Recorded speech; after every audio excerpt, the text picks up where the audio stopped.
and anyone who wants to rewatch the content. Okay, so today's forum, guys, is all about, can you see my screen first of all? Can everybody see? Super. Today's forum is all about preparing for coming back to school. So our key takeaways will be a review of regulatory guidelines, understanding risk, and understanding students' needs as we return to school. And I'll go through each of the three key regulators. So that is KHDA for Dubai, that is SPIA for Sharjah, and ADEC for Abu Dhabi. And SPIA generally is applicable to the Northern Emirates as well. So as we return to school, we need to be really mindful of planning for our students with high needs, particularly, especially as a SENCO ahead of inclusion. There's so many things going on that often our students are put on the back burner. So if you're a SENCO counsellor or practitioner, you're probably getting a lot of concerns from parents as they return back to school.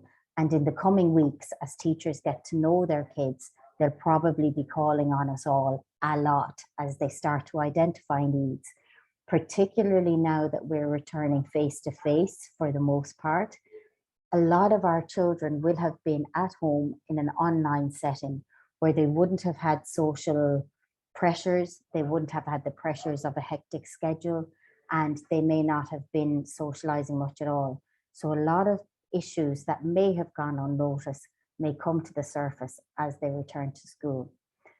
So as we're planning, we need to be really mindful. In my opinion, top and four should be well-being. We're looking at access, provision, learning needs, and appraisal. So the first thing to be mindful of in terms of very practical, ensuring that you're compliant, will be understanding regulatory guidelines. And from there, then we will set up our approach to incorporate your regulatory guidelines in light of each of these areas of well-being, access, provision, and learning needs. So starting off in the Northern Emirates, we will look to SPIA, and Ms. Harmeet and I recently presented to over 500 schools, school leaders in Sharjah about returning to school, and they were very much kind of saying that it's a scary time for everyone. If you're worried about setting up, you're certainly not alone. I think we all are. Very much fumbling through a huge amount of information that's coming from multiple regulators, coming from multiple, say you've got in Dubai, for example, you've got the DHA, the Dubai Health Authority. We've got to be in line with them. We've got to be in line first and foremost with KHDA as the educational regulator. You would then have, say, civil defence, municipality. You could have anything up to 4 visitors on site in a day, assessing your appraisal of your students' needs and your provision for them. So SPIA, I've pulled out kind of the key points that are pertinent for us to be aware of. There are many, many guidelines that are being shared, but the ones that are most important that need attention are the following. So if you're a leader in your school, please be ensuring that these are in place.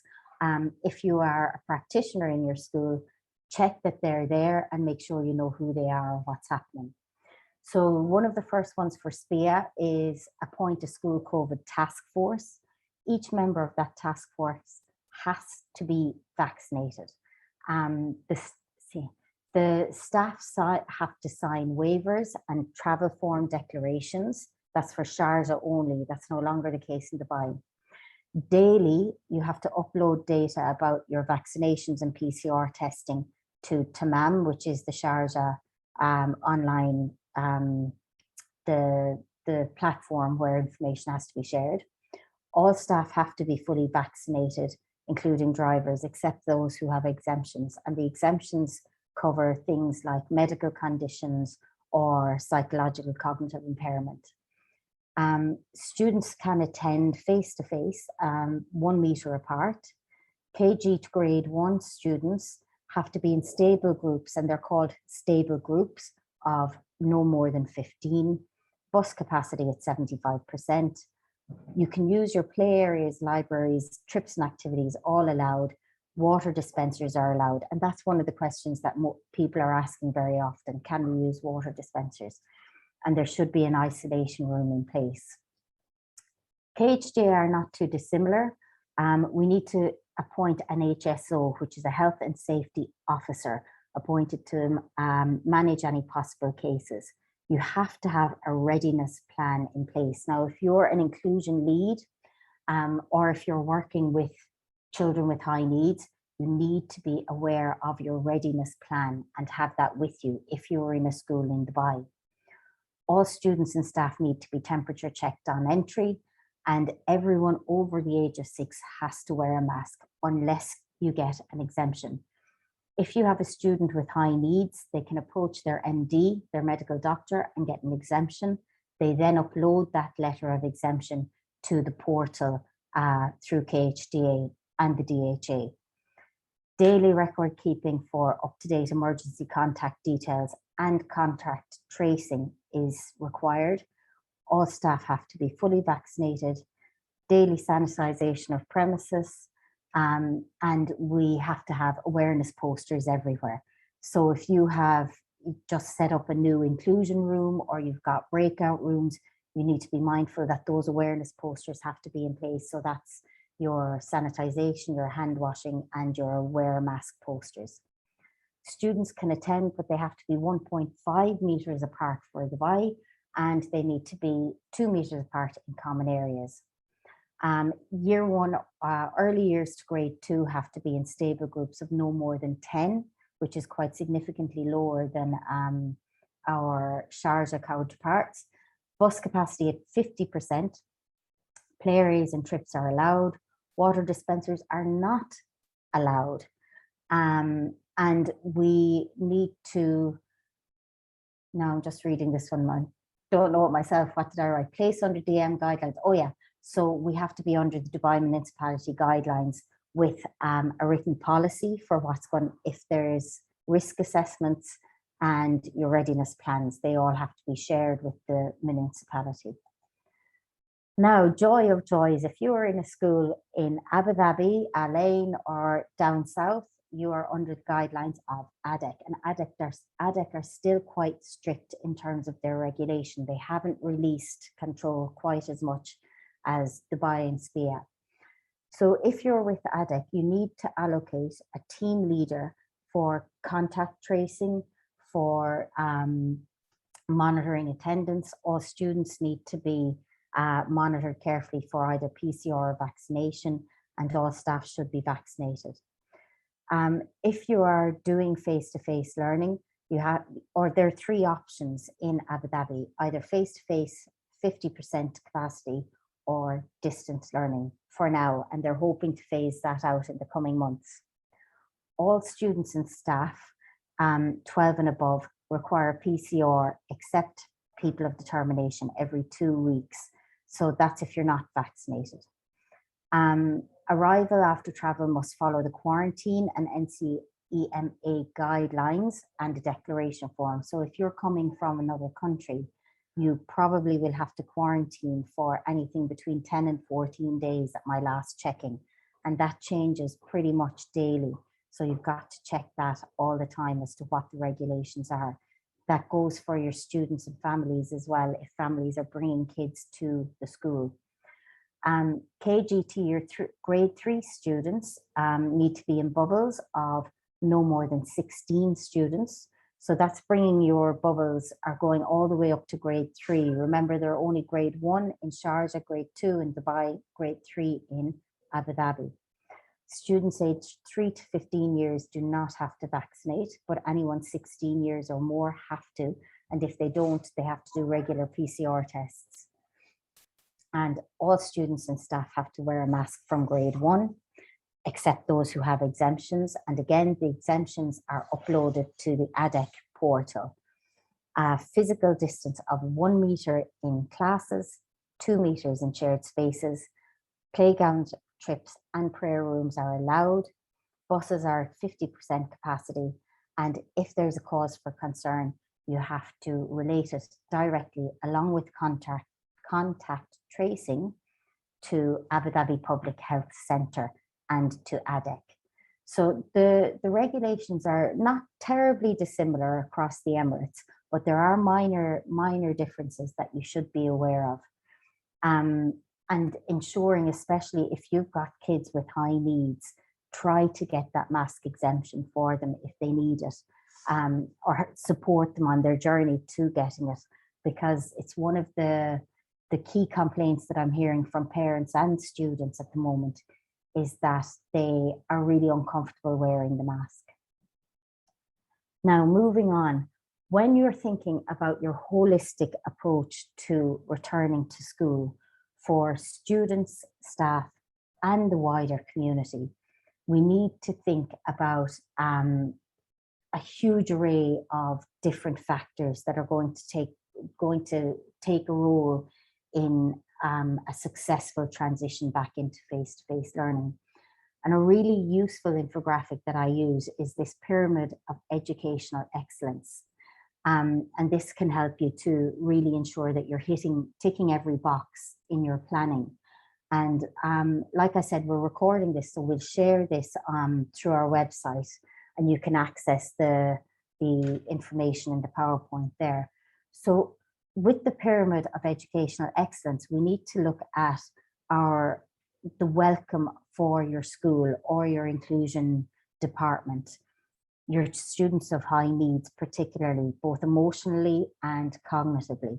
What do they see when they enter the school, and how will they feel about it? Now, most of us have been back for a week already or more. So how are your kids coping with that return? A lot of students will really struggle with not being able to see a face when they come to meet their teacher. A lot of students will find that emotional barrier that is created by the wearing of a mask. That will be a big challenge. And I see so often teachers are pulling down their masks to talk to students. I would love to be able to do that, but legally, we are not allowed to do it, guys. We have to be vigilant and keep our masks up. From a health perspective, if you've got a student with high needs, very often that is comorbid with health sensitivity. So we've got to be doubly vigilant with our students who are either emotionally vulnerable or cognitively vulnerable, because that impairs their immune system as well. Now, the next part of our pyramid looks at inclusion. Are we really including our students with multiple needs? Do they know where they need to go if they have an issue, if they need to withdraw from the classroom environment, if it's too much for them? And that goes for typically functioning students as well. We've got kids who would never have had any kind of issues or barriers in their life, and we're suddenly pulling them from distance learning back into this highly energized, socially intense situation. They may struggle too. So it's really valuable.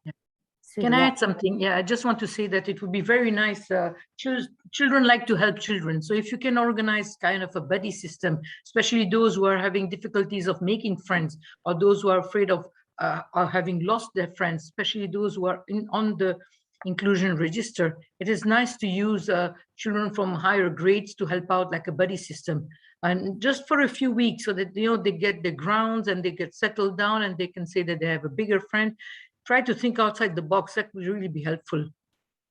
And sometimes it doesn't always have to go in the direction of having a capable student with a less capable student as their buddy.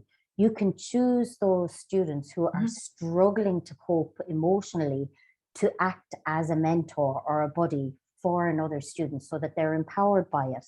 And that can help reinforce the positive behaviors that we look for, essentially, by giving them that role. Then we're looking at understanding. So are we really promoting well-being across our staff, across our parents' community? Are you sharing information about how your school day is going to be structured with your families? The better informed the families are, the better informed our students will be, and the more empowered they will be when they return. We need to be promoting positive well-being at all times. So if it's something as simple as walking down the corridor and spotting kids doing something nice or spotting kids doing something good, call them out and say, oh, wow, I've just seen you do this. That's amazing. That's so kind.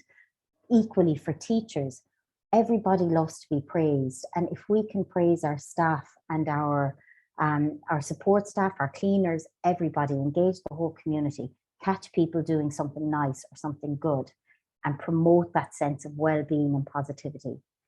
And then the final foundational part of the pyramid is to partner with people. So partner with parents who might be specialized in certain areas. Like you might have counselors, you might have wellness coaches, yoga teachers, whoever is in your community. Partner with them and engage them to support you as an inclusion practitioner or counselor to help promote well-being and a smooth transition in your school. Then in the coming weeks, we'll move on to the second phase, which is kind of bolstering all of that good foundational practice, where you support your staff, continue with building up that ideology of well-being, and continuously focus on prevention rather than cure. And finally, if there is a need, we look to intervention. So, of course, our roles as inclusion practitioners and counsellors, we are always called in to intervene. But if we build in these two foundational layers really well before that comes to a point, we can help to ease that burden or the load of the need for intervention. So in these first couple of weeks, try, time allowing, to get around to the teachers as much as possible and to ask them, have you noticed any needs in your class already? Is there anyone jumping out at you? Now, I know most of us do that anyway, but the first couple of weeks can be so hectic getting our IEPs written, doing our behavioural plans, doing risk assessments. It's invaluable to take a little time to get around to the teachers. And when you're asking them about the students, why not ask them about themselves as well? And if you're an inclusion leader, talk to your team as often as possible. Something as simple as, how are you doing today? Is there anything that you need? Because sometimes we get so caught up in the flow of leadership that we forget to look around us, especially on our team. If we're giving lots of directions and giving lots of requests for information or documentation, we sometimes forget to say, well, actually, how are you doing as a person? And those pastoral talks are really invaluable. So like little staff gatherings, they can be really invaluable and really give you good insight into what people are experiencing, their lived experience in the school. So from this, we then move to our next phase for our transition to opening our school and welcoming our students in. We need to appraise our student access, and this is everything from physical, emotional, and academic access. So a full review of your campus premises. A lot of us will be coming back to schools that have either been renovated, have been empty for 2 years. They may have had work done that we weren't aware of. So we need to have a trip around the campus, ensure that your toilets are accessible, particularly if you've got students with reduced or limited mobility. Make sure that your ramps are not, as often is the case, at an angle that you actually can't push a wheelchair up. I had the very misfortune of being in a wheelchair for a period of time, and Dubai is not wheelchair friendly, guys. So check your ramps. Very often the ramps are so high that you physically can't push your chair up. So it's important to make sure, if you've got kids in wheelchairs or in accessibility chairs, that they can actually use those. Make sure that your safety measures are in place, and sit with your SLT or your senior leadership team to talk about your risk assessments for students with individual needs. So if you've got kids in wheelchairs, if you've got kids with calipers, crutches, any kind of limited or reduced mobility, that you know how they will be accommodated should there be a fire, should there be a contact tracing incident, What can you do to ensure that they're fully planned for and mitigate against any risk? From there, then, we move toward reviewing and appraising our provision. Again, speak to your teachers, to your inclusion teams, to your registrars, and parents, as well as the students, and help to appraise who may be in need of additional support at the start of your new journey together. So you'll probably have parents will start coming to you more and more as the kids get settled. Try to get your communication turnaround pretty quick with them, because if a parent has a concern about their child, that can grow exponentially if they don't feel like they're heard. Even a simple response that says, I'm exceptionally busy today, these couple of days, or this week. I will come back to you on this issue in the coming days. Something that will let them know that, okay, I've been heard, my concern is being validated and is being addressed. Even if it takes you time to come back to them. If you let it fester and let a parent think, nobody's listening to me, I have this problem, my child is struggling, that will create a much bigger problem for you than a simple email saying, please give me a few days, I'll come back to you. We should be particularly mindful of students who are transitioning. So those going from KG to elementary, it's a huge change for them. Those going from middle to high, again, they're going through the change sometimes of campus, hormonal changes in their body, changes of friendship groups and teachers. So be mindful of those sets of students particularly, and talk to them, engage them, and see how you can support.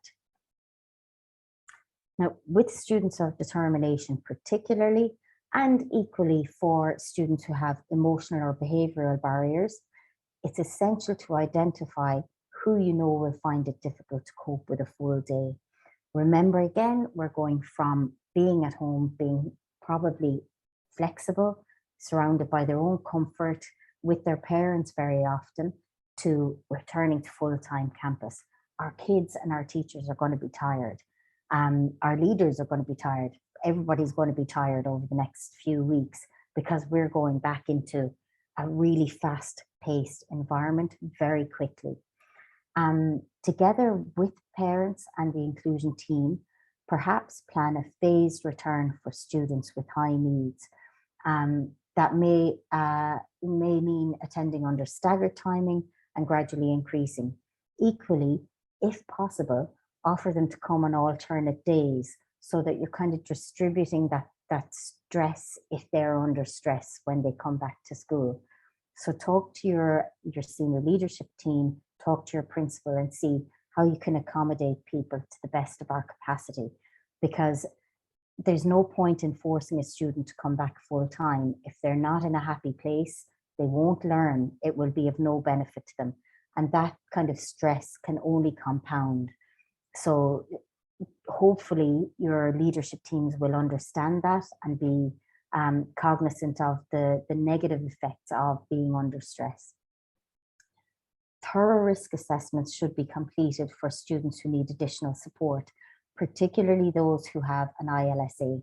For those who are new to the UAE, an ILSA is a learning support assistant, which is anyone who works individually with small groups or single children. And ILSA stands for Individual Learning Support Assistant. So they are essentially a shadow teacher. Dubai is very much moving away from the term shadow teacher, but Sharjah and ADEC still embrace the term shadow teacher. So whatever your word for it is, it's somebody who works individually one-to-one. Now, if you've got students who are working with a shadow teacher, we need to be mindful of COVID rules. If their teacher has to touch them or handle them manually, then we need to have a risk assessment in place for that clearly outlines the responsibility for sanitization. I would recommend also having an MOU, which is a memorandum of understanding. And that is simply a letter of agreement between your LSA, your parent, and your class teacher and your head of inclusion. And that outlines kind of general roles and responsibilities, and it indemnifies the school against risk should there be contraction of COVID or anything like that. You can lay that out clearly in your MOU. Now, when you're communicating with parents about their child's return to school, they are probably quite nervous as well about how their kids will cope. Some parents might be absolutely delighted to get the kids out and just say, "Ma salama, you take them off my hands." But we will have a lot of parents who will be very concerned. So talking to the parents, in general, I find that being very open and very direct as a practitioner for either inclusion counselling or therapy, directness is usually the best approach. So talking to the parent about how they can support their child's journey. So this is quite literally what I would say to a parent. Talk to your child about their concerns, worries, or fears around returning to school. Now, even if the child appears to be fully comfortable, it's worthwhile asking.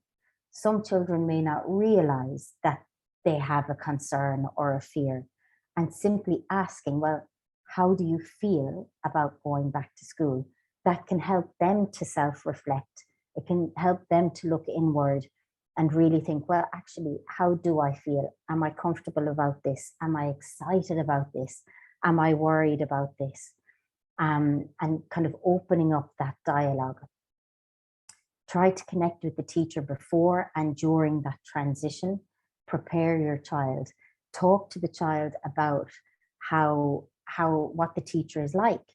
Very often by sharing some pastoral information about the class teacher or about you and your inclusion team, can really help a child to connect with the team as they come back into full-time education.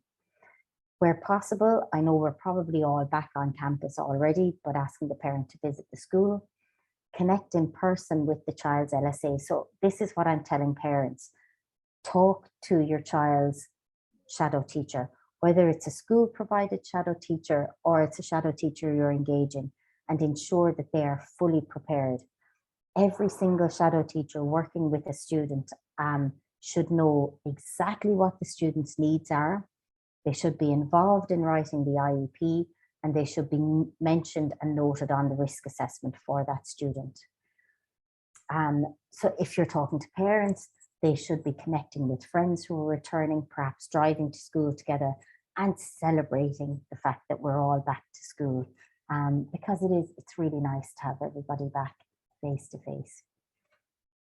So once we've gotten our students' well-being pretty much accounted for, we need to look at staff and parent well-being as well.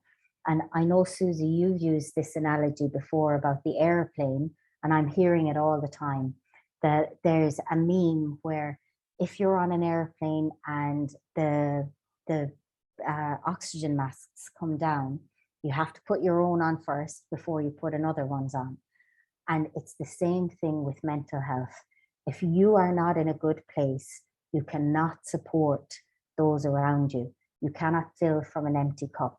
So ensuring that you, number one, are kind of scaffolded in terms of your own personal well-being. And then we ensure that our staff and our practitioners are scaffolded, and then the broader community. So taking a step back and looking, what is well-being for our school? And well-being can be completely different in each educational setting or a therapeutic setting. If you're at a centre, well-being may be much more prominent in terms of your daily dialogue or your visual surroundings. If you're in a school, it may be less so.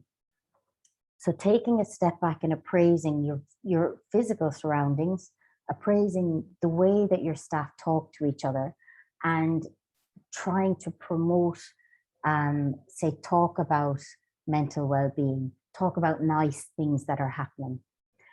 Make it very clear to your colleagues and your staff that there is always opportunity to ask for help and really normalize asking for help. I know, Susie, you often speak about the workload that you've experienced over the past few years, and only recently you've become comfortable with asking for help. Do you think that's, do you want to tell them about the sign, your badge? My badge? Oh, yeah. So yes, what was happening is that as I was feeling really overwhelmed with the demand, because I was leading 2 departments, the counseling as well as the inclusion. Well, there were days that was too much for me, and then I used to put a red circle on me, and so people would understand that they should not approach me because it was just too much. And just to add on what Catherine said, I think it's very important that before they speak, because these corridor talks where they want to, offload something. Oh, in my class, I've seen something, and what it will be nice for them to refer the child to you, use the referral form, so that you're not mixing the information that you're getting from a teacher or what, and then at least you can arrange for a time to visit and classroom observation or what, because you have already your agenda for the day.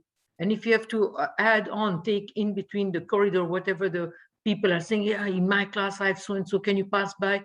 It's better that you can do that at a time that suits you. We are not here we cannot be Superwoman. It's the beginning of the year, or Superman, sorry, because there is so much going on. There are so many meetings that they have scheduled now also. And if the beginning of the year we are going to be overwhelmed, well, as Catherine said, we have to look after ourselves, and it's okay to say no. I like that when saying no, it's fine. I say, I can't do it today, but I can come back and in 2 days or something. I think that's very important. Yeah. And forgive yourself as well, because we very often get so caught up in the processes, as Susie said, especially as if you're leading a department, we get pulled in so many different directions. We've got to say no, and you've got to forgive yourself for not being able to do everything that very often schools will ask you to do. And as we all know, working in the UAE, schools are exceptionally demanding. We're in a private sector for the most part. Pressure is high, and schools disseminate that pressure from the top down. And so teachers, leaders, everybody feels that intense need for constant, literally running on a treadmill and running. So try where you can to set your boundaries and make it very evident, this is the amount of work that I have to do. I can't take on an extra job or an extra role.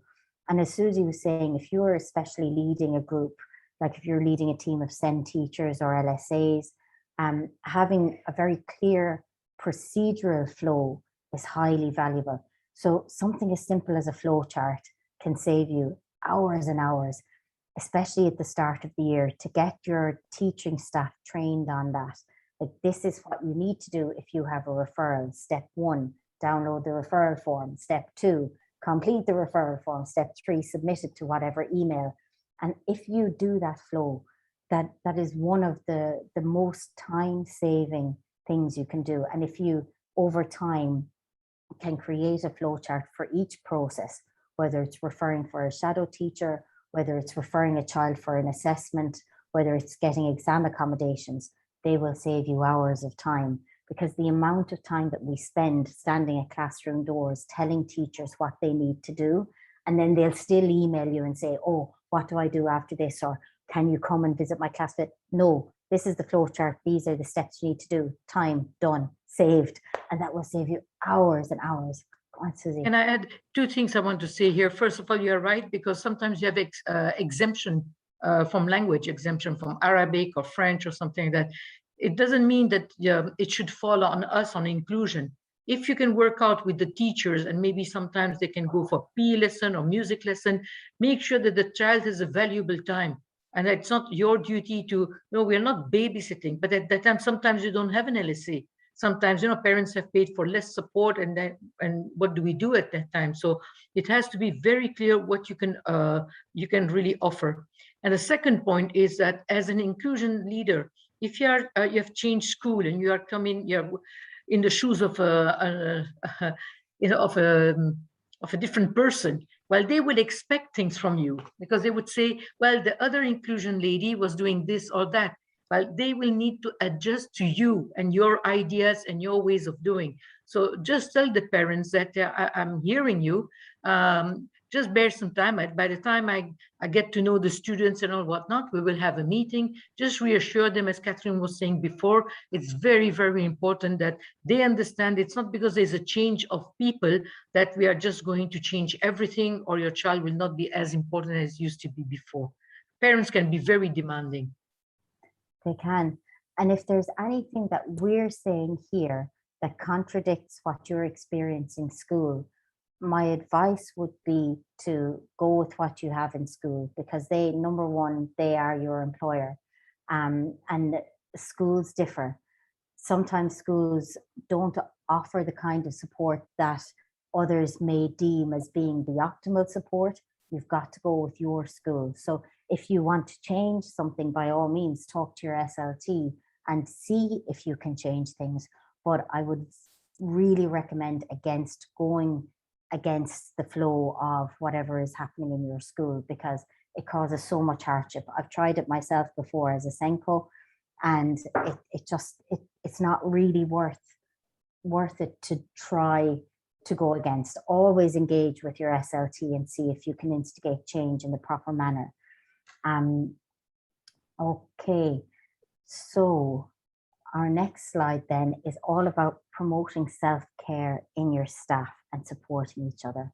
Again, this is so valuable, and it can often go undervalued or without being noticed. As educational staff, we aim to practice what we're encouraging our students to do by fostering an environment of care and connectivity where staff, parents, and students feel safe and supported. Now, I know that that doesn't always happen in schools in the UAE. Very often stress levels are very high, but it has to start somewhere. And if even one teacher, one practitioner, or one cleaner, one LSA, one anybody makes that shift and starts that practice, that can be the instigator of positive change. Reducing distress, listening to and assisting with the current needs of colleagues and students, and making sure that everyone has access to support. One of the really good ways of doing that is this check your battery. So do you feel okay? Do you feel okay? Are you struggling? Doing a self-assessment, and even pairing with a partner or a colleague and saying, well, how are you doing? Where do you land on this battery check? How are your resources today? And if you can kind of embed a process like this across your staff and even your students, it can be a really useful tool to help people quickly identify, without going into emotional depth, but to quickly identify where they are on that kind of emotional spectrum. I've often seen like a little meter like you would have in your car, where you'd have, say, a frustration meter. I've seen a lot where you'd have kind of the green would be that I'm not frustrated at all, I'm in a good place, going over to red, I'm really frustrated or I'm quite angry about something.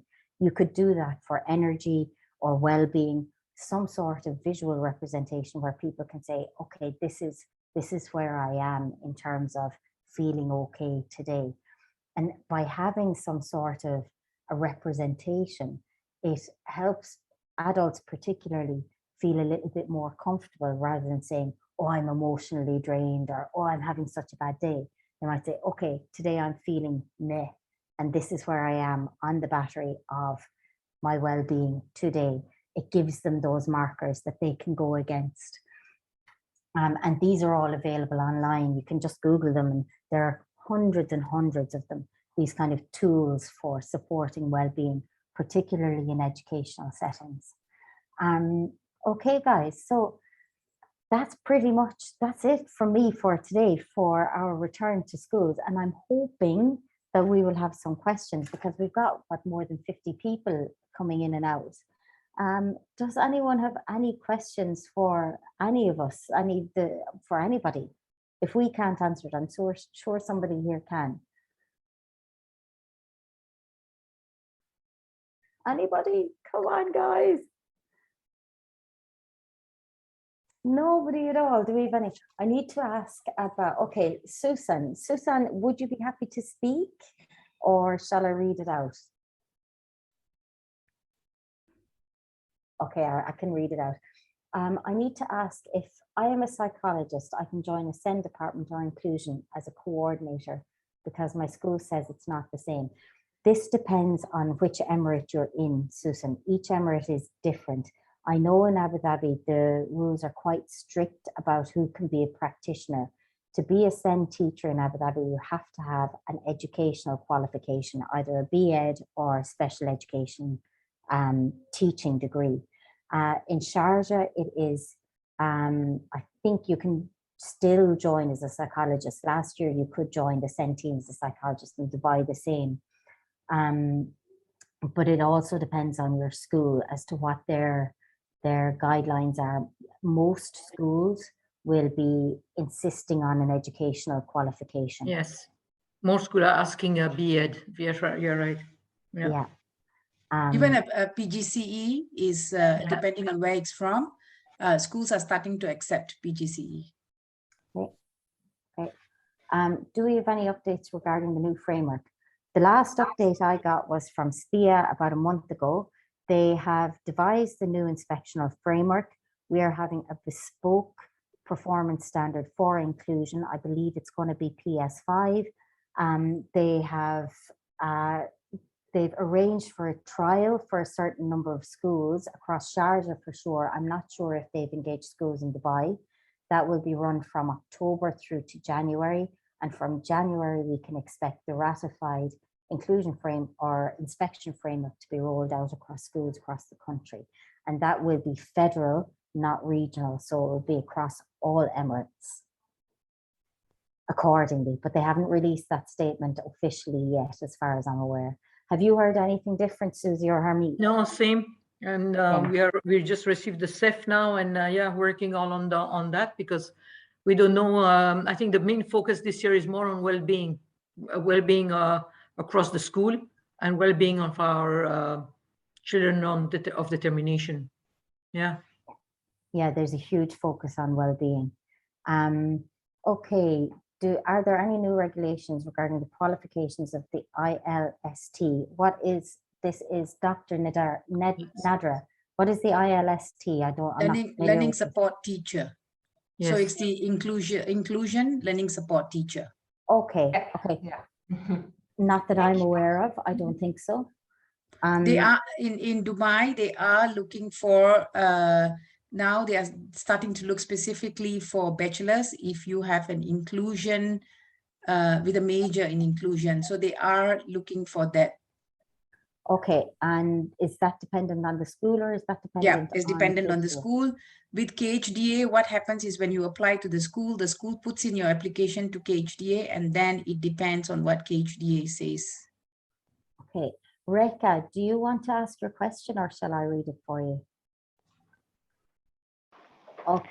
Hi, Miss Catherine. This is Priyanka. Hi, Priyanka. Thank you so much for the wonderful session. I have just joined a new school and I am joined as a SENCO over there. But I have one question for the level 3 concern. Like the child has already have a severe concern. I already I already met the referral form and the observation form and the checklist. So I have this data with me, but the parents, how I will convince the parents to do the formal assessment, because what I feel this is a bit tricky to deal with the parents. So I need your advice for the same. This is a constant challenge, particularly in the Northern Emirates. Parents are very often very reluctant to bring their children for assessments. The best thing in my experience is information sharing is key. Give them as much information and background as you possibly can. Where possible, have a pastoral connection with a trusted therapist or a trusted assessor so that you can make a personal introduction. And we are happy to recommend some really quality practitioners across the Emirates if you need some recommendations. But definitely that will be great. That will be great. Yeah, if you pop me an email on incluzun.com, you'll find the email option there. I can help you with that for sure. Sure. Thank you so much. Can I just share something, Catherine? I just wanted to say, so we had a new child who came to our school from a different school, and that school called us to say how severe the case was and how the child was on their inclusion register. Now, the child did the CAT4 in our school and came as quite high. So whatever that school told us was not, we didn't see it yet. Okay, so we are already second week in the school and we have not seen any of it. So I do think that we need to be a little bit careful about the information you receive. Do not throw it away. Bear in mind that maybe the situation or on long term, you may see those behavior or those learning needs there, because we asked the other school, do you have any assessment or what? It was not done, but they did something internally and it was showing that the child was. So what I want to say is that just be careful of the information you have and how you treat that. Because that doesn't mean that you have to go to the family and say, hey, why you didn't tell me that your child had an LSA in the previous school or had support in the previous school? No, make sure that you're working with the parent. And slowly, when you have some concerns, then share with the family and have them with you. Because it may be that they made a change of school because they couldn't afford anymore or for any other reason. We don't know. Yeah. Hi, Miss Susie. Miss Susie, actually today I have an observation in my in FS1. Okay, the child is new child, and the new school for him. The environment is also new for him. But what I observe complete three days, Wednesday, Thursday, and today. And what I have observed been like the severity of his behavioral concern is worse day by day. Today he broke his toys, and spit on the floor, and like he was not in his place even 1 minute. Okay, so what you will need, just be careful because, as you said, he has not been to school. So and many children have not been to school for quite some time. So slowly we need to bring them back. And maybe if you can leave one rule a week or one rule for 2-3 days till he's sure about, okay, I can do this, then add another one so that, you don't have so many at one time. And then when it's overwhelming, he's just showing you, I don't want to be here. And I'd rather be home than back to school. We have quite a few in the lower, lower primary who have really been babyish. So I would say be patient, observe, write everything. Let's see if he's having really some academic needs or his behavioral needs, because don't forget that parents have been pampering them too long and too much. So it's not going to help us to get them back into a certain routine. So just be patient. Okay, so you're advising me to not to call the parents at this moment, right? Well, not yet. You have just been observing 3 days in a row. Check with some other teachers if they have also seen the same thing, and then put your concerns that, okay, behavior-wise is doing this.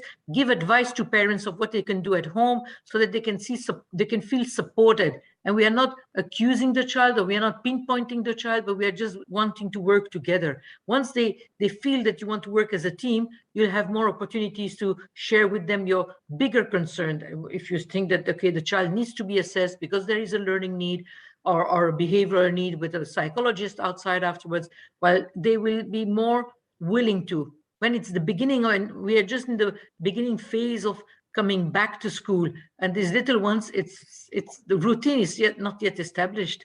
So be patient. Okay, and how many observation do I need to, how many observation do I need to do for the all students? As of now, I have 15 students in my list. I have only finished one observation per child. So is there any criteria for the observation? Are these 15 all with needs? Yes, level 1, 2, 3, all including. Okay, so also check, once you have done your observation, check with other teachers also, because what is sometimes they're displaying in one class, they may not display in another one. You have to have consistency also, no? So for example, if they have something in math, well, maybe they don't have during PE, music, and some English class, for example. So it depends. So that's why it's very important to discuss with other teachers also if they've noticed something. Yes, sure. We'll do that. Thank you so much. Welcome. And we're getting a lot of questions about being a new, or they're coming to me privately and publicly about being a new Senko. Guys, if you're a new Senko, if you think it would be valuable, we can do a mini forum. Now, Susie, if you're available, I'm happy to host this.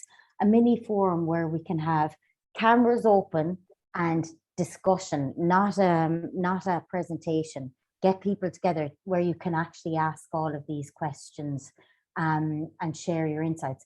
Lots of people are saying, like, what do I do as a new Senko? And we were all in that position at one stage. So sometimes having advice about, like, what kind of forms do you need? What tips will save you hours and hours of time? What do you need to record and what do you not need to record? Because there's a lot that you don't need to be tracking and monitoring that sometimes we get so bound up in and we lose loads of time. So if you would want to have a forum like that, maybe an informal 30 to 40 minute session where we can come together, pop me an email and I'll arrange one for us after school hours so we can come together and just talk about what your needs are. Just a word of caution there. I think it's a great idea. And I think that these new Senkos need to be careful and to see, what do I have in my school? What is the school giving me as resources? And what can I put in place now? Because don't compare yourself to other schools, because sometimes they're established from a long time, or they've had the inclusion running for a long time, and you will always feel, oh, I'm not good enough. Please don't do that, because you are very good in what you do. Otherwise, you wouldn't take such a big challenge. So just one thing at a time. And that is why I think that what Catherine is offering is a great idea, where you could speak about your concerns and you can say, okay, I've done this, what's my next step? And we are here every month with you, so please don't hesitate.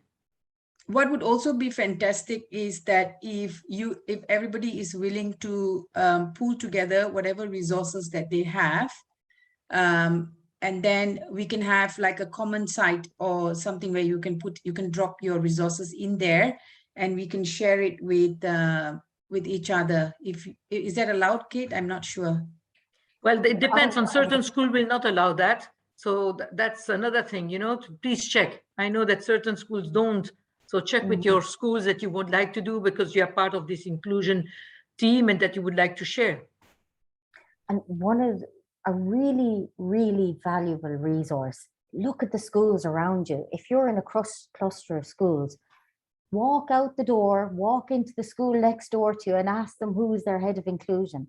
When I started as a Senko here in Dubai years ago, I did that, and that gave me so much information about what I needed to do, because I had not trained formally to be a Senko. I went from being an inclusion practitioner so I started as a teacher, then I moved into psychology, then I went in straight from middle leadership into a Senko role. I had no idea what I was doing. I had no training, no guidance. I was literally put into a founding school and they said, be a Senko. And I was okay. So I think so many of us have been in that situation, like asking people around you, well, what do you do? So I'm delighted to see lots of people here saying, like, what would you advise? And it's a much bigger conversation than we have in the next 1 minute before we have to finish the forum. So please do pop me an email and I'll arrange that, and we can all come together and just say what works and what doesn't work.